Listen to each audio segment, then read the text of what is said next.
कोहळ्याचे थालीपीठ आमच्या घरी सगळ्यांना अतिशय आवडते. अगदी पौष्टिक असे कोहळ्याचे थालीपीठ करण्याकरता इथे मी लहान कोहळा घेतला आहे आणि ते खिसून घ्यायचे आहे आणि त्यातील पाणी काढून घ्यायचे आहे. कोहळ्यामध्ये अनेक आरोग्यदायी आणि पौष्टिक गुणधर्म आहेत, ज्यामुळे त्याला आयुर्वेदात अमृतफळ म्हटले जाते. यामध्ये जीवनसत्वे, खनिजे आणि फायबर भरपूर प्रमाणात असतात. वजन कमी करण्यास मदत करते, पचनसंस्था सुधारते, यामुळे रोगप्रतिकारक शक्ती वाढते.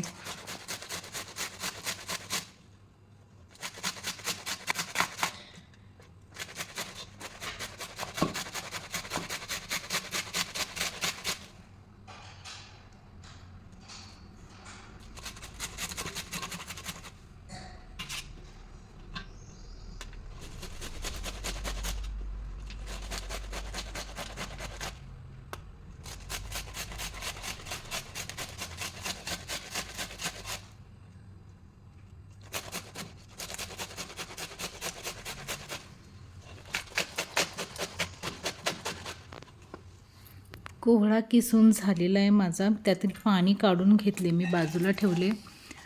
त्यामध्ये हळद घालून घ्यायचा, हिंग घालून घेते मी.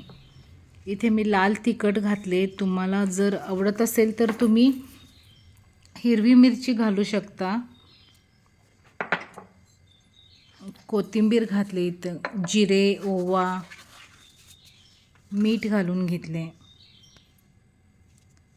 तीळ घालून घेते 1 चमचा. आपल्याला ज्वारीचं पीठ 2 वाटी घ्यायचं आहे. 2 चमचे त्यामध्ये डाळीचं पीठ घालायचं आहे. गव्हाचं पीठ मी अर्धा वाटी घालते आणि तांदळाचं पीठ अर्धा वाटी घालून घेतले. तुमच्याकडे जर थालीपीठाची भाजणी असेल तर ते घालू शकता. त्याने पण थालीपीठ छान लागतं. माझ्याकडे संपलेलं म्हणून मी पीठ घातले आणि याने पण थालीपीठ एकदम चव छान लागते. इथे मी कसुरी मेथी घातले 1 चमचा.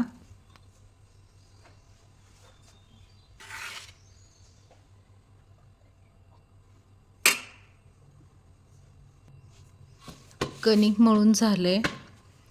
तुम्ही तुमच्या पद्धतीने थालीपीठ थापू शकता. जर तुम्ही प्लॅस्टिक पेपरवर तेल लावून लाटलं तरी चालेल आणि कापडावर एक जण थापतात, तसं केली तरी चालेल. पण मी असंच करते, कोहळ्याचं थालीपीठ भाकरीसारखंच करते. छान होतं ते.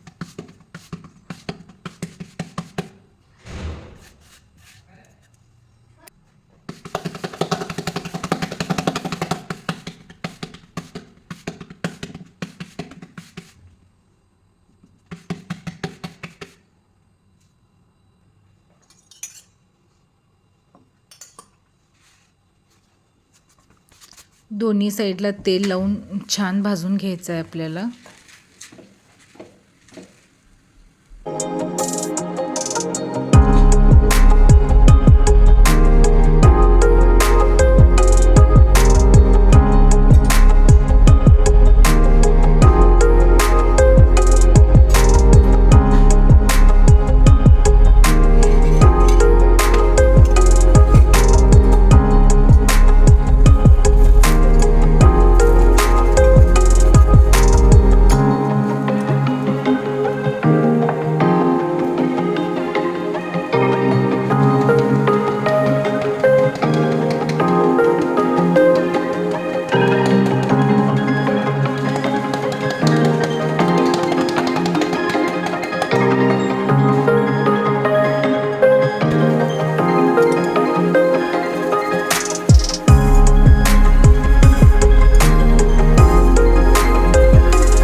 अतिशय पौष्टिक असे कोहळ्याचे थालीपीठ तुम्ही प्रवासाला नेऊ शकता. 2 दिवस आरामात राहतात.